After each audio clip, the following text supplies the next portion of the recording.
Речь шла и о списке товаров и оборудования, которые можно провозить через границу с Грузией. Я считаю, что это тоже опять политизированный вопрос, так как могу утверждать, что те, кто сегодня настаивает на том, что мы сделали неправильно, это те, которые имеют отношение, наверное, к нелегальному как раз-таки бизнесу на той границе. Ну, граница, к сожалению, имеет такие стороны, даже не то, что с границы по Грузии, а и из России к нам иногда попадают товары, которые не имеют декларации. То есть это уже рабочие моменты, которые мы ведем работу. Но тем не менее, что сегодня мы после того, как этот указ был принят, ничего на границе не изменилось, кроме того, что мы стали хотя бы видеть то, что сегодня происходит, что завозится, что можно остановить, что можно завозить. И тот перечень товаров, я думаю, если даже меня спросить, это не открытие торговых отношений, потому как мы, абхазская страна, никаких контактов с грузинской властью не имеет, никаких наши бизнесмены, никаких контрактов не заключают, никаких, не знаю, таких вот взаимовыгодных товарных операций не проводят. Это в основном к нам идут как бы транзитом из Грузии, и пусть их товаров в каких-то потоках других там поступать не стало из-за того, что там включили несколько видов товаров в этот вот, перечень этих указа.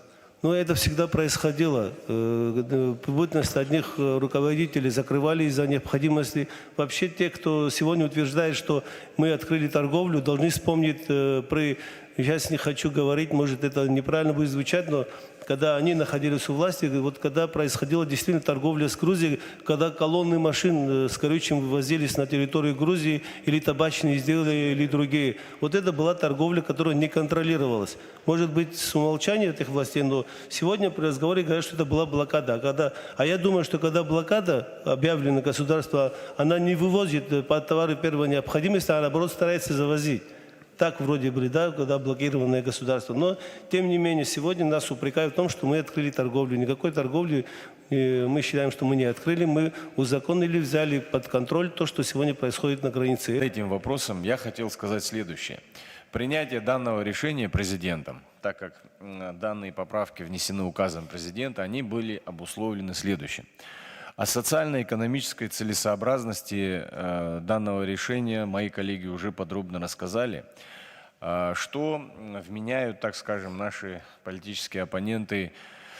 Это якобы риски политические. На наш взгляд, абсолютно никаких политических рисков для нашей страны в этом вопросе нет.